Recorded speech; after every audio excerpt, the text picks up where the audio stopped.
እሺ ሰላም በኢትዮጵያና ከኢትዮጵያ ውጪ ያላችሁ ቅዱሳን ሰላማችሁ ብዝት ይበል።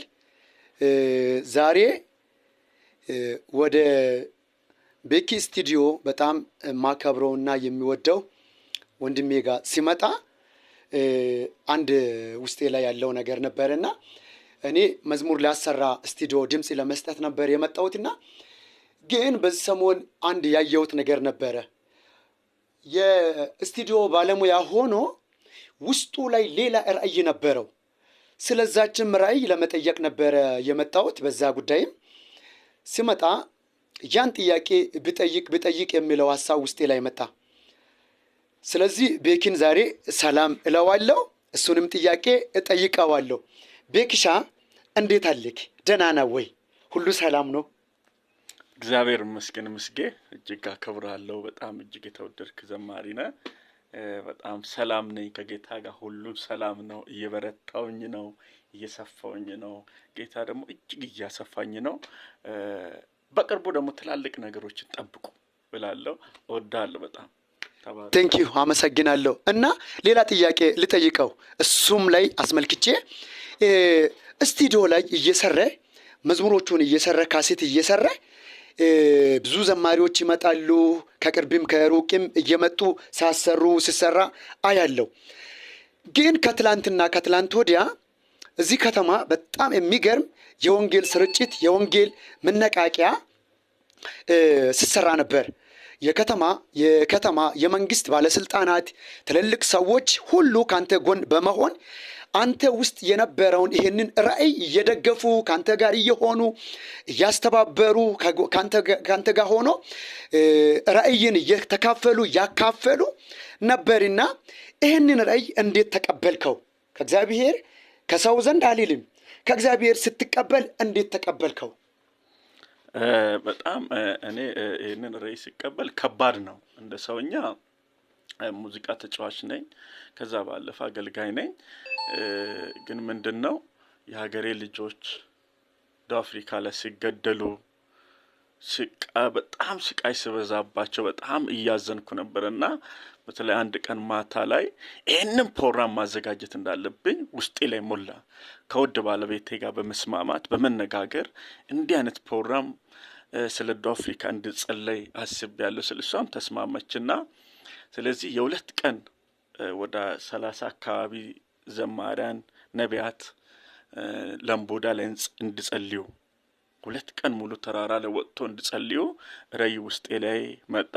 ከዛ አማከርኩኝ እነዚህ ዘማሪያንን። እዛ ባጀት ተዘጋጀ። የሆነ ቤት ላይ ምግቦች እንድዘጋጁ ባጀት ላኩኝ። እግዚአብሔር ይመስገን እዛ ያሉ ሰዎች ደግሞ በጣም በጉጉት ደስ ብሏቸው ተቀበሉ። ከዛ ኋላ ደግሞ እዚህ ሲመለሱ እዚህ አደባባይ ለተንበርክኮ እንድቃትቱ ስለ አፍሪካ የሀገራችን ልጆች በነጻነት መስራት አለባቸው።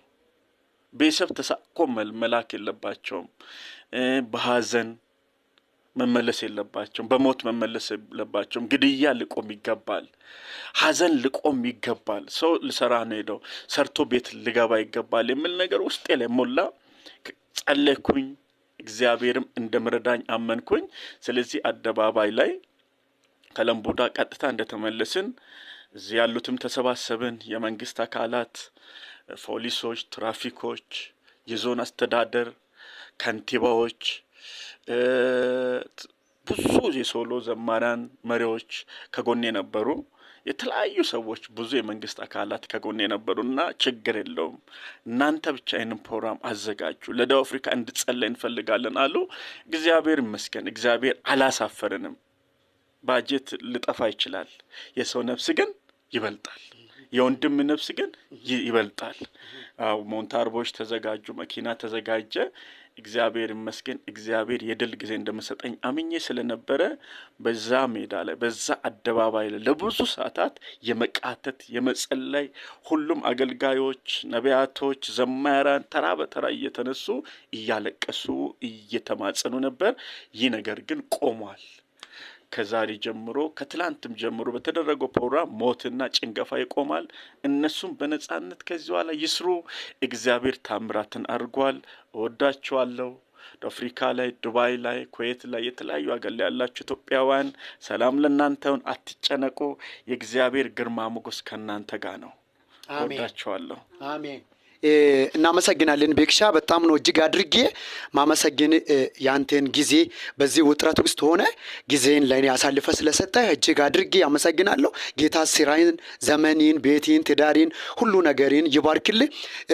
ወገኖቼ ቤኪ ስቱዲዮ ይህንን ራእይ እግዚአብሔር ካስጀመረው እሱ ከራእዩ ጎን እንድንሆንለት እኔም ማጸናቸዋለሁ። ይህንን ራእይ ኮፒ ሊንክ እያደረጋችሁ ሼር እያደረጋችሁ ለሌሎች እንዲደርስ በኢትዮጵያም ከኢትዮጵያም ውጭ በዓለም ዙሪያ ሁሉ እንዲደመጥና እንዲሰማ። ሌላኛው ደግሞ ይሄንን ስራ የስቱዲዮ ስራ ከዚህም በፊት ሲሰራ እንደነበረ አሁንም በብዙ እግዚአብሔር በብዙ በተለየ አንግል አሁን ስራ ስለተጀመረ መጣችሁ ሜንሽን እናረጋለን ከስር በዛ ስልክ እየደወላችሁ ቤኪን እንድታገኙት በደቡብ አፍሪካም በአረብ ሀገራት ሁሉ ያላችሁ ዘማሪዎች፣ ወንጌላውያን ለብዙ አይነት ስራዎች ወንድሜን ቤኪ ስቱዲዮን እንድታገኙትና እንድትደውሉለት በርታ ካንተ ጋር ነን ብላችሁ በሚያስፈልገው ነገር ሁሉ እንድታበረታቱት ዘንድ በእግዚአብሔር ስም በአገልጋይ ስም ጥሬን አቀርባለሁ። እግዚአብሔር አምላክ ይባርካችሁ። ተባረኩልኝ። እግዚአብሔር ኢትዮጵያንና ትውልደ ኢትዮጵያን እግዚአብሔር ይባርክ። ተባረኩ።